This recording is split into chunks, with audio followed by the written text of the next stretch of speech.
Sa ginintuang panahon ng pelikulang Pilipino, isang pangalan ang naging kasing kahulugan ng karilagan, drama, at makasaysayang epiko. Siya si Delia Razon, ang bituing kinilala at iginalang bilang reyna ng mga pelikulang pangkostumbre, Queen of Costume Pictures. Sa ilalim ng produksyon ng LVN Pictures noong dekada 50, ang kanyang angking ganda na may bahid ng dugong Espanyol, kaakibat ng kanyang husay sa pag-arte, ay naging perpektong sagisag ng mga mararangal na dalaga at makapangyarihang kababaihan sa pinilakang tabing. Ang kanyang buhay at karera ay isang salaysay ng katatagan, di inaasahang pagkakataon, at dedikasyon sa sining na nag-iwan ng di mabuburang marka sa kasaysayan ng sinema sa bansa. Mga unang taon at pagsubok sa katatagan, isinilang bilang si Delia Razon. Siya ay may lahing Pilipino at Espanyol. Isang katangi ang magiging mahalagang bahagi ng kanyang imahe sa hinaharap. Subalit ang kanyang kamusmusan ay hindi naging marangya. Sa murang edad na 2 taon, naranasan niya ang isang malagim na trahedya na maagang humubog sa kanyang pananaw sa buhay. Ang kanyang ama, sa isang gawa ng kabayanihan, ay sinubukang iligtas ang isang manggagawa mula sa pagkalunod. Bagamat nagtagumpay, ang insidenteng ito ay nagdulot sa kanya ng malubhang karamdaman. Siya ay tinamaan ng pulmonya na siyang kumitil sa kanyang buhay. Ang maagang pagpanaw ng haligi ng kanilang tahanan ay nagtulak sa kanyang ina na lumuwas patungong Maynila upang maghanap buhay. Nagtrabaho ito sa isang patahian upang maitaguyod ang pamilya. Dahil dito, si Sedelia ay naiwan sa pangangalaga ng kanyang lolo sa panig ng ina. Sa ilalim ng gabay ng kanyang lolo, natutunan niya ang kahalagahan ng pagtulong sa pamilya at ang pagharap sa mga hamon ng buhay. Nagsimula siyang mag-aral sa Kolehiyo de Santa Isabel, ngunit ang kanyang formal na edukasyon ay naantala.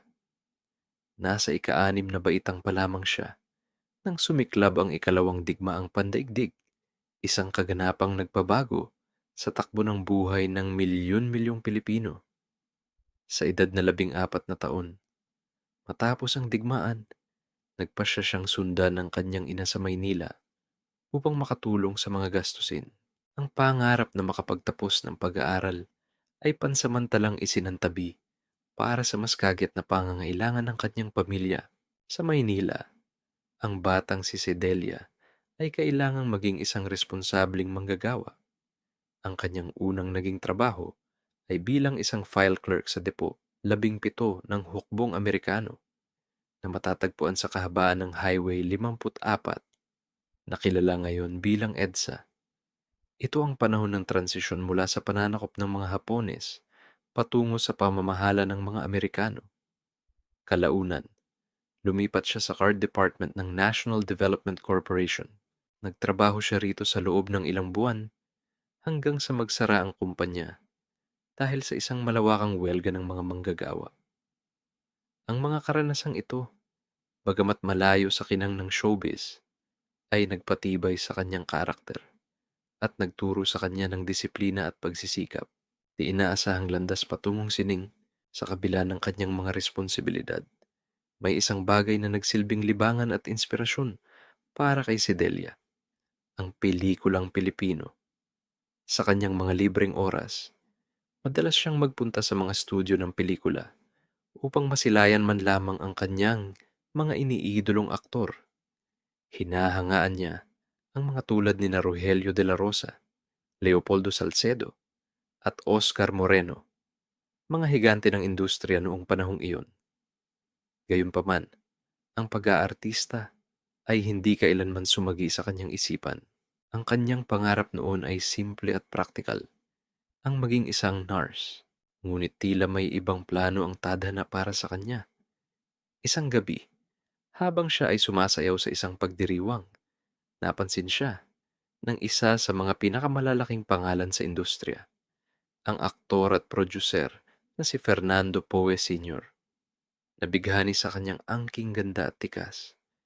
Nilapitan siya nito at inalok na subukan ang pag-arte. Sa simula, Mariing tumanggi si Sidelia. Ang pangunahing dahilan niya ay ang takot na magalit ang kanyang ina na maaaring hindi sang-ayon sa pagpasok niya sa isang mundong madalas na nababalot sa intriga.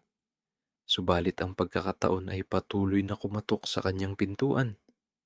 Sa isa sa kanyang mga pagbisita sa Sampaguita Studios, muli niyang nakaharap ang isa sa kanyang mga idolo, si Oscar Moreno. Sa pamamagitan ng walang sawang pangungumbinsi ni Moreno, unti-unting lumambot ang kanyang puso at napapayag siyang subukan ang kapalaran sa pag-arte. Ang kanyang pagsisimula ay hindi madali. Tulad ng maraming baguhan, nagsimula siya sa mga maliliit na papel. Nakakuha siya ng isang maliit na parte sa pelikulang pinagbidahan ni na Fred Montilla at Para Luman, at sinundan pa ito ng iba pang mga beat role. Ang mga ito ay nagsilbing kanyang pagsasanay kung saan unti-unti niyang natutunan ang mga pasikot-sikot sa paggawa ng pelikula. Ang tunay na pinto ng oportunidad ay nagbukas nang magkaroon ng alok mula sa LVN Pictures. Ang studio ay naghahanap ng isang mesisang extra para sa isang pelikulang pagbibidahan ng isa sa kanilang reyna, si Mila Del Sol. Sa pagkakataong ito, pumayag na ang kanyang ina. Ang maliit na papel na ito ang naging susi upang mapansin siya ng pinakamakapangyarihang tao sa LVN, ang matriarka na si Doña Sisang de Leon. Nakita ni Doña Sisang ang potensyal sa dalaga, isang kombinasyon ng klasikong ganda at natural na presensya sa harap ng kamera. Agad siyang inalok ng isang eksklusibong kontrata. Kasabay nito, binigyan siya ng isang bagong pangalan na mas madaling tandaan at mas kaakit-akit sa masa. Delia Razon. Ito ang pagsilang ng isang bagong bituin. Ang pagsikat ng reyna ng LVN noong 1950, inilunsad si Delia Razon sa pelikulang Prinsipe Amante, kung saan itinambal siya sa isa sa pinakasikat na aktor ng kanyang henerasyon, si Rogelio de la Rosa. Ang pelikula ay isang costume film na puno ng romansa at pakikipagsapalaran. Agad itong tinangkilik ng publiko at naging isang malaking box office hit. Ang kimika ni Delia at Rogelio, kasama ang marangyang produksyon ng LVN, ay nagbigay daan sa isang matagumpay na launching film. Ayon mismo kay Delia, ang Prinsipe Amante ang nananatiling paborito niya sa lahat ng pelikulang kanyang ginawa. Dahil sa dambuhalang tagumpay nito, agad itong nasundan ng isang sequel noong sumunod na taon, ang Prinsipe Amante sa Rubitania. Sa pelikulang ito, idinagdag sa cast ang isa pang premyadong actress na si Rosa Rusal na lalong nagpatingkad sa kwento. Ang dalawang pelikulang ito ang tuluyang nagluklok kay Delia Razon sa kanyang trono. Ang kanyang imahe ay naging malapit na nauugnay sa mga pelikulang pangkasaysayan at pantasya, kung saan siya ay madalas gumanap bilang prinsesa, maharlika o isang babaeng may di matatawarang dangal. Ang titulong reyna ng mga pelikulang pangkostumbre ay hindi lamang isang bansag. Ito ay isang paglalarawan sa kanyang naging papel sa industriya. Ang LVN Pictures, sa ilalim ng pamumuno ni Doña Sisang, ay kilala sa paglikha ng mga dekalidad na period film. Si Doña Sisang mismo, ang personal na pumipili at nagpapagawa ng mga detalyadong kasuotan na isinusuot ng mga artista, isang testamento sa dedikasyon ng studio sa pagiging autentiko. Sa ganitong kapaligiran, namukadkad ang karera ni Delia. Noong 1954, muli siyang umani ng papuri para sa kanyang pagganap sa pelikulang Luksang Tagumpay, kung saan nakasama niya sina Eddie Rodriguez at Jaime de la Rosa. Ang pelikula ay isa na namang tagumpay sa takilya at ang kanyang pagganap ay kinilala ng mga kritiko. Dahil dito, nakatanggap siya ng nominasyon para sa Best Actress sa Famous Awards, ang pinakaprestihiyosong parangal sa pelikula noong panahong iyon. Sa loob ng 8 taon sa ilalim ng LVN Pictures, si Delia Razon ay nakagawa ng humigit kumulang 48 pelikula. Ang kanyang filmografiya ay isang makulay na koleksyon ng mga klasikong obra, kabilang ang Shalimar, 1951, Senyorito, 1953, Dove Pares at Prinsipe Don Juan, 1954, ang epikong Lapu-Lapu, 1955, Medalyong Perlas, 1956, at El Robo, 1957. Madalas siyang itambal sa mga pinakasikat na leading men ng kanyang panahon. Kabilang dito si Mario Montenegro, na binansagang Brown Adonis, na naging isa sa kanyang pinakamadalas na kapareha. Nakatrabaho rin niya ang mga respetadong aktor tulad ni Manuel Conde, Nestor de Villa, Carlos Salazar, Armando Goyena, at ang magkapatid na Rogelio at Jaime de la Rosa. Mga hamon sa likod ng kamera. Sa likod ng kanyang matagumpay na karera, hinarap ni Delia ang mga personal na pagsubok. Isa sa pinakamabigat na dagok sa kanyang buhay ay ang biglaang pagpanaw ng kanyang ina dahil sa sakit na kanser sa edad na 46. Ang pagkawala ng kanyang ina, na siyang naging inspirasyon niya sa pagsisikap, ay nagdulot sa kanya ng matinding kalungkutan. Upang makayanan ang sakit, ibinuhos niya ang kanyang sarili sa trabaho. Ang pag-arte ay naging kanyang kanlungan at terapiya. Sa isang panayam, ibinahagi ni Delia ang ilang personal na detalye na hindi alam ng marami. Inamin niya na siya ay ipinanganak na may maliit na depekto sa buto sa bahagi ng kanyang panga. Isa pa sa kanyang mga personal na hamon ay ang isang pambihirang kondisyon sa kanyang mga mata. Mayroon siyang problema sa paggawa ng luha, na isang malaking balakid para sa isang dramatikong aktres. Sa mga eksenang kailangan niyang umiyak, kinakailangan siyang kunan mula sa malayo. Kahit lagyan ng artipisyal na luha ang kanyang mga mata, mabilis lamang itong sinisipsip ng kanyang mga mata. Kaya hindi pa rin ito nagmumukhang natural.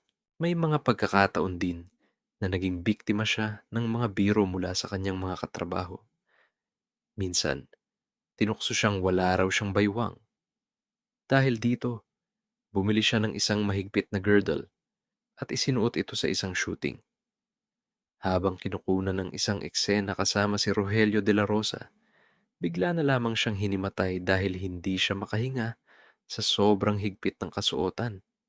Sa pag-aalala, mabilis na inalis ni Rogelio ang kanyang girdle. Mula noon, hindi na siya muling nagsusuot nito. Isa sa mga pinaka hindi niya malilimutang karanasan ay nangyari sa isang shooting, kung saan kinailangan siyang lagyan ng prosthetic sa mukha. Nang matapos ang araw at kailangan ng tanggalin ang mga ito, hindi na ito maalis. Natuklasan na ang ginamit na pandikit ng makeup artist ay rugby. Inabot ng 3 oras ang masakit na proseso ng pagtanggal nito, na nag-iwan ng mga itim na marka sa kanyang mukha sa loob ng ilang buwan. Umabot pa ng ilang taon bago tuluyang nawala ang mga peklat na dulot ng insidente. Ang nakakatuwang bahagi ng kwento, ayon kay Delia, ay habang inaalis ang pandikit, umiiyak siya ng husto. Ngunit ang kanyang pag-iyak ay hindi dahil sa sakit, kundi dahil mahuhuli na siya sa isang sayawan na kanyang pupuntahan. Ito ay nagpapakita ng kanyang hilig sa pagsasayaw, isang libangan na nagbibigay sa kanya ng saya sa kabila ng abalang schedule, pamilya, serbisyo, at pamana. Sa huling bahagi ng dekada 50, habang nasa rurok ng kanyang kasikatan, nakilala ni Delia si Aurelio Reyes, isang negosyante. Sila ay umibig at nagpasyang magpakasal. Sa isang desisyon na ikinagulat ng marami, pinili ni Delia na pansamantalang talikuran ng showbiz. Mas pinili niyang pagtuunan ng pansin ang pagbuo ng pamilya at ang pag-aalaga sa kanilang mga magiging anak. Ayon sa kanya, ito ay isang desisyon na hindi niya kailanman pinagsisihan. Biniyayaan sila ng 3 anak, sina Carl Glenn, Aurea, at Maria Aurelia. Ang kanyang anak na si Aurea ay napangasawa ng aktor na si Ray PJ Abellana. Ang kanilang naging anak ay ang sikat na aktres ngayon na si Carla Abellana, na siyang nagpatuloy ng kanilang lahi sa industriya ng sining. Noong dekada 60, sinubok ni Delia ang ibang larangan ng serbisyo publiko. Tumakbo siya at nanalo bilang kapitan ng barangay sa Quezon City. Inilarawan niya ito bilang isang kakaibang karanasan na nagbigay sa kanya ng malaking katuparan. Ang direktang pakikipag-ugnayan at pagtulong sa mga mamamayan ay nagbigay sa kanya ng bagong perspektibo sa buhay. Sa kanyang pagtanda, nanatili ang kanyang magagandang alaala sa LVN Pictures.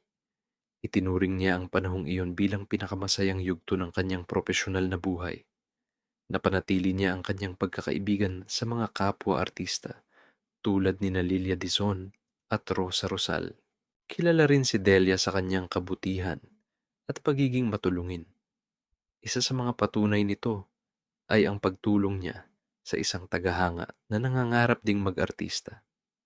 Ipinakilala niya ito kay Doña Sisang, na siyang nagbigay daan sa pagsisimula ng karera ng naturang tagahanga. Kalaunan, ang tagahanga na ito ay naging isa sa pinakamalalaking bituin sa kasaysayan ng pelikulang Pilipino.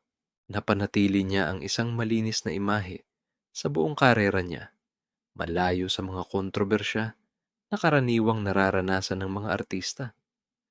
Marahil ito ay dahil hindi siya kailanman naugnay sa sino man sa kanyang mga naging leading man. Ang kanyang diskarte sa mga taong nakagawa sa kanya ng pagkakamali ay simple lamang. Hindi niya ito pinapansin at pisikal na iniiwasan. Sa kasalukuyan, sa kanyang edad na mahigit 70 taon, masaya at kontento si Delia Razon sa kanyang buhay. Malaki ang kanyang pasasalamat sa Diyos para sa lahat ng biyayang kanyang natanggap. Ang kanyang kaligayahan ay nakasentro ngayon sa pag-aalaga sa kanyang mga apo, kabilang na si Carla Abellana. Paminsan-minsan, binibigyan niya ng payo ang kanyang apo tungkol sa pag-arte, lalo na noong ito ay nagsisimula pa lamang. Ang marka na iniwan ni Delia Razon sa industriya ng pelikulang Pilipino ay mananatiling buhay. Ang kanyang pangalan ay palaging maaalala, hindi lamang bilang isang magandang mukha sa pinilakang tabing, kundi bilang isang dedikadong artista na nagbigay buhay sa mga pinaka hindi malilimutang tauhan sa kasaysayan. Siya ay at mananatiling si Delia Razon, ang walang katulad na reyna ng mga pelikulang pangkostumbre.